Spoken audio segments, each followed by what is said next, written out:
everyone. I'm Larry Ridley, and this is the NFL on EA Sports. On the field today are two middle linebackers who will need to make plays in the pass and run game. It's the Seahawks going up against the Broncos. With that, let's go out to Sports Authority Field at Mile High. Here's Brandon Godden and Charles Davis. Thank you very much, Larry. We are here on a beautiful afternoon for football. Straight ahead, a rematch of Super Bowl 48, and it should be a good one between the Seattle Seahawks and the Denver Broncos.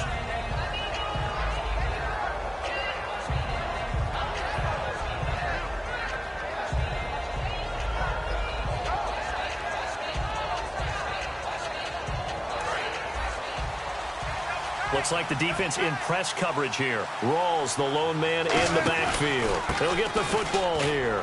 And he's going to get about 7 yards on that one, up to around the 33. For Rawls, they're going to need to figure something out going into the playoffs, because you look back to Week 15, 21 carries, 34 yards. That has to improve if they want to make a run. I agree totally with that, because even though they have switched to Russell Wilson being the focal point of their offense, running the ball is still their bread and butter. And if they have Thomas Rawls at peak efficiency, then the Seahawks are really ready to go.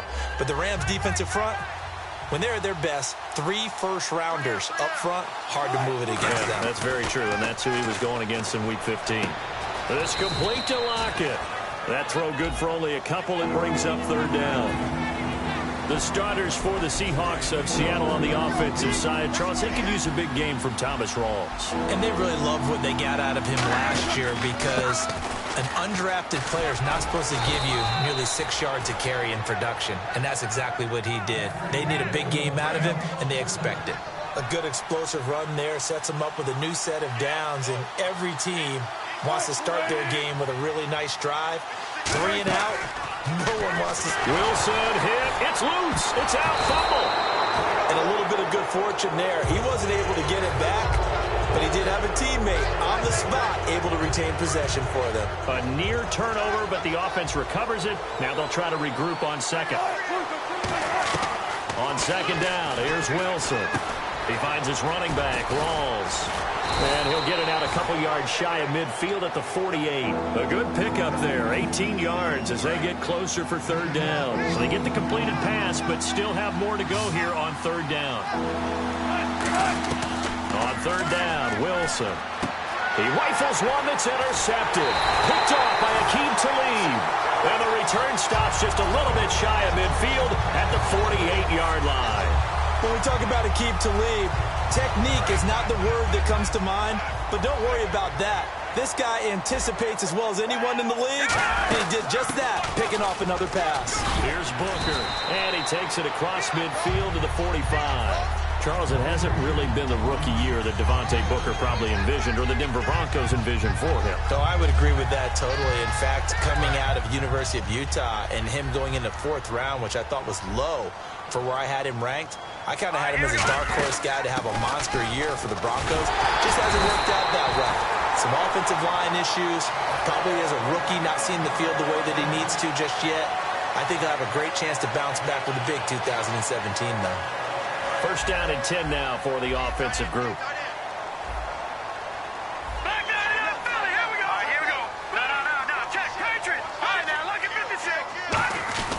Back to the ground on 1st, again for a set. And tough sledding. He'll get maybe a yard, stop short of the 35.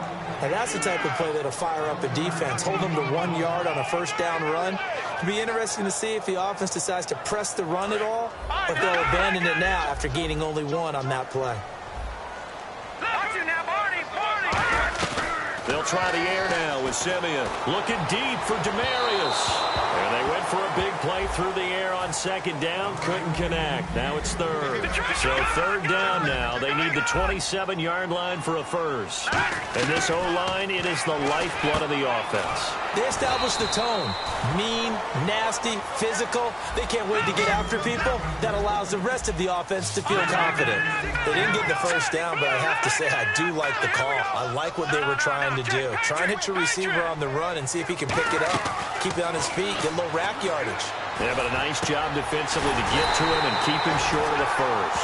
22 yards on the pickup there. And they're able to pick up the conversion here on 4th down. Well, the field goal attempt was well in hand. They had that, but they decided to go for it anyway. Extreme confidence, it looks like. Yeah, but I bet the defense is going to remember this one, right? They kind of rubbed their nose in it. And that's exactly what you want on a first down run. Pick up 5 yards, bring up 2nd and 5. The defensive line, though, they've got to figure out a way to out-leverage the guys up front because the offensive line is winning at the point of attack. His pass caught at the 4. It's a 4-yard pickup, and that'll bring up what looks to be a 3rd and inches. Can't be more than a half a foot. When you see zone defense and you know you've got a drag route on as your primary call, you've got to be really careful as a passer about how far you let your guy go because he might wander into some tough coverage. This will be the 8th play of the drive, and it's 3rd and inches. And they'll try and burn, and he will take it in for a Bronco touchdown. Trevor Siemian scoring on the sneak from a yard out. And the Broncos have taken the early lead. And he puts it through. Back alongside Charles Davis, I'm Brandon Gaudin. It's Bronco football to begin quarter number 2, as we'll see one following the score on the final play before break. Now McManus on to kick this one off. And a fair catch signaled for and taken successfully. And here come the Seahawks. They won the NFC West, wrapping it up in Week 15. They've won it 4 out of the last 5 years, Charles. And what New England has been able to do has dwarfed everything else. But that's a pretty good run out west, is it not? It's a fantastic run because, remember, we were talking about the NFC West being the most competitive division in football for about a 3-year stretch there between them and San Francisco. Remember, the Rams played all of them tough. Arizona got involved in the whole deal. So it's a great run by them, and they don't believe that they're finished, not by any stretch of the imagination. They're looking to get one of the home field advantages in the playoffs. He hits Jermaine Kearse. A nice pick up there, 10 yards, and it'll move the sticks. So here we go, 1st and 10 now. An ex-teammate used to tell me all the time, I hate experienced quarterbacks because no matter what, you really can't hide what you're doing. And no escaping this time as he'll go down. They got him for a sack. Von Miller not dropping into coverage. He comes on the blitz and takes him down for a loss of 9. 5 wides in the game, 4 of them to the right side. Now it's Wilson. And the hit jarred it loose. It's incomplete. Whenever I see a drop like that, I have to kind of take a step back and check myself a little bit. So used to seeing those big guys make big-time spectacular plays that when they drop one, I have to remind myself, we ask a lot out of these guys. Block and catch the football, not easily done in today's NFL. Flushed out right. Now he's going to throw it deep to the other side of the field. He was trying to get it to Jermaine Kearse, and that brings up 4th down. Well, they went for the big play there, but that drop could really hurt their momentum. And how about this? 4th and long, and they're going to go for it. They'll indeed go for it with Wilson. And he's brought down. Can't do anything with a football. It's a sack and a turnover on downs. And Denver getting set to take the field. And that last drive was very, very balanced, pretty methodical. You think they go that route again? I'm always of the school that until they stop me from doing something, I'm going to continue. And I think that that's exactly what they'll look to do. But the beauty is the balance that they've created sets up opportunities for big plays. Looks like a run, turn it into a play action, and throw one deep.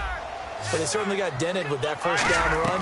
So now they've got to be back on their heels a little bit as a defense. They'll set up the screen for Forsett. And he'll get him inside the 15 down to the 14-yard line. For a second there, I thought that might break big. Screen pass. Looked like it was coming together. Looked like there was an opening. Still, ended up with a solid game. And he's going to work this one down to about the 5. Give him 9 on the carry that time, and they're set up with a 2nd and 1. And that looked like some pretty easy yardage there right up the gut. And he's a guy that has some height to him. So when you don't have to drop a shoulder or create or get through contact or trash, makes it a lot easier to... And he is into the end zone for a Denver touchdown. Justin Forsett from 4 yards out. And the Broncos will extend their lead. And it's good to make it 14-0.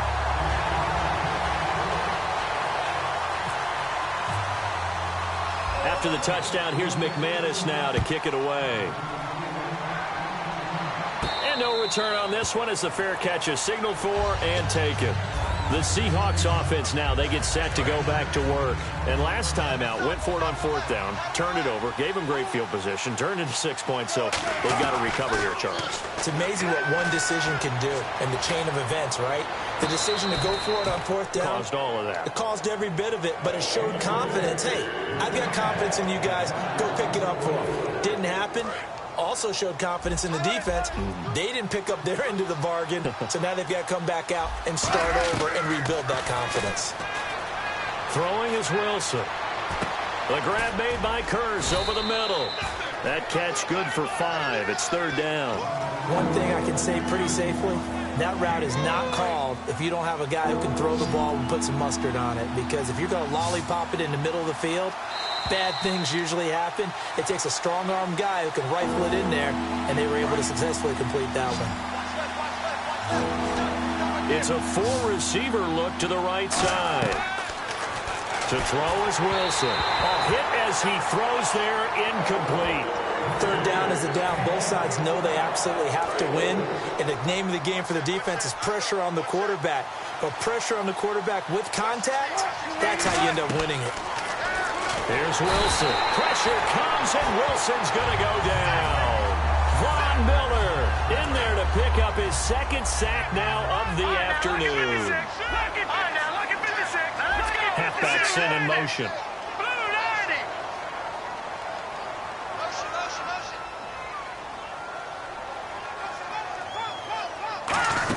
Oh, they go with a tight end carry. And he is into the end zone for a Denver touchdown. Virgil Green, a 21-yard touchdown run. And the Broncos will add on to their lead. And he knocks it through. After the touchdown, here's McManus now to kick it away.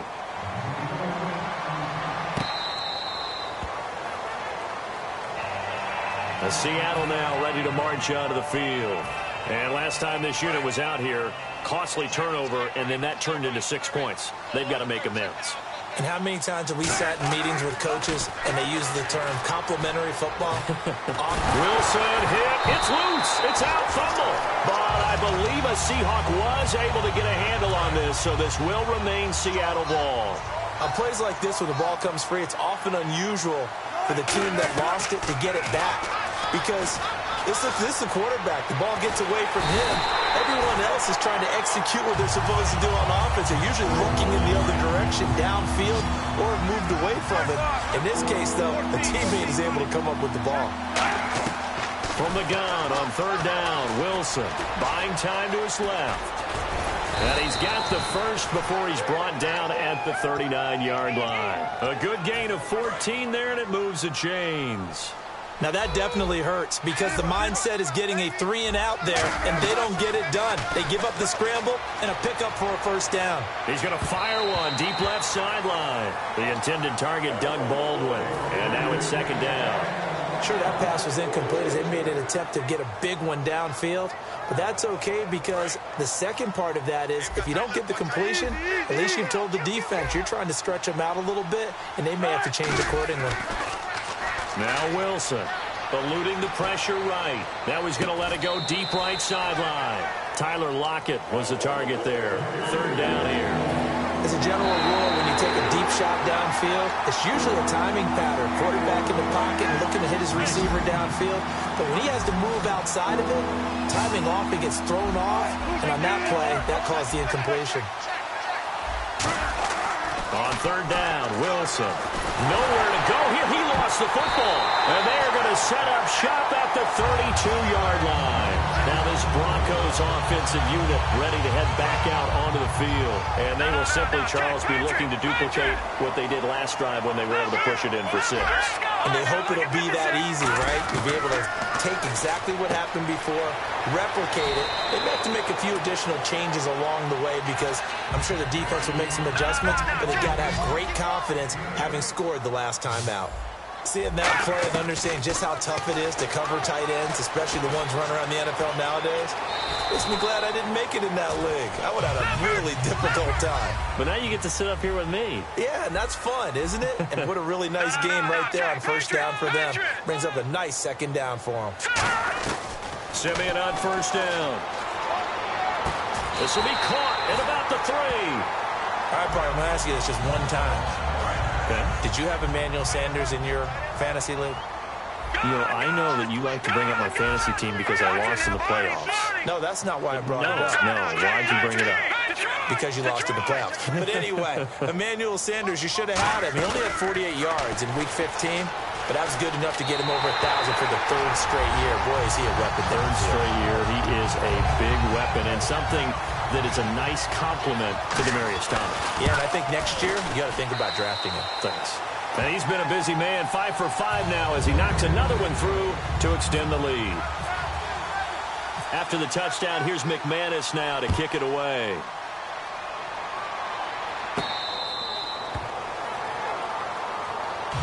And the Seahawks get ready to trot out on the field. And with time quickly fading here in the second quarter, not sure how aggressively, offensively they want to play this. I think we'll find out just how much they trust their guys in this situation if they decide to take a shot.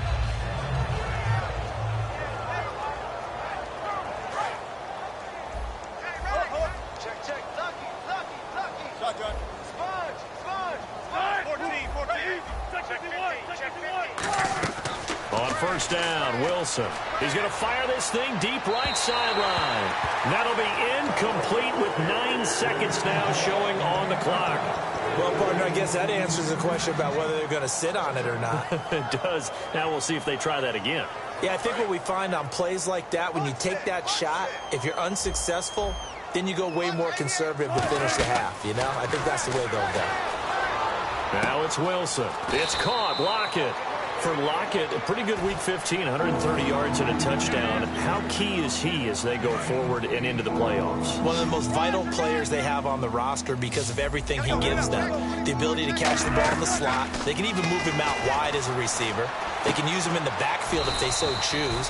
Use him on jet sweeps, reverses, and don't forget the kick return ability that he provides as well. Started the season a little bit dinged up. Getting healthier each and every week. Even had a 75-yard touchdown run a few weeks ago against Carolina. So both teams have their marching orders, and we'll get going again here in quarter number 3. Here comes the Broncos offensive unit here as they'll have it first to begin this 3rd quarter. They built a good first half lead. Now they have a chance to add on to it. And what I'm thinking is that the offensive staff spent the entire halftime just working with them on, here's what we think they're going to do to attack us in the second half. Nice first half that we've had, guys, but be prepared for some change-ups. We're going to see them when we kick it off in the second half. See how they handle any adjustments that might be made defensively. On first down, this is Forsett, and he'll be brought down just shy of the 45. It's a 7-yard carry to set them up with a 2nd and 3. And the offense still has a couple plays to go to pick up the first on 2nd down and 3. You know how we get focused at end of the half and into the game situations about how much time's on the board and, you know, what you need to do? Sometimes you don't even have to worry about that. That's just smart football. You know, that kind of a lead, staying in bounds, it burns clock, even in a situation that we're not really focused on it.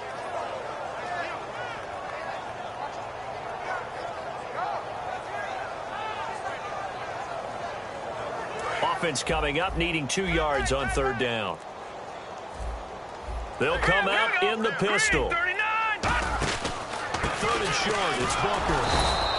No gain on the play there. A nice job defensively, and it likely forces a punt situation on 4th. Then he got off the end there very quickly to make that play. Yeah, it was almost like the bullet train, wasn't it? I mean, just zoom. Quick, quick, quick. And what a terrific play, holding them to no gain. Now, the offense is not leaving the field. They're going to stay out and go for it on 4th and 3. The wide receiver moving to a new spot. To throw is Simeon. Got a man. He finds Sanders. And he takes this one down.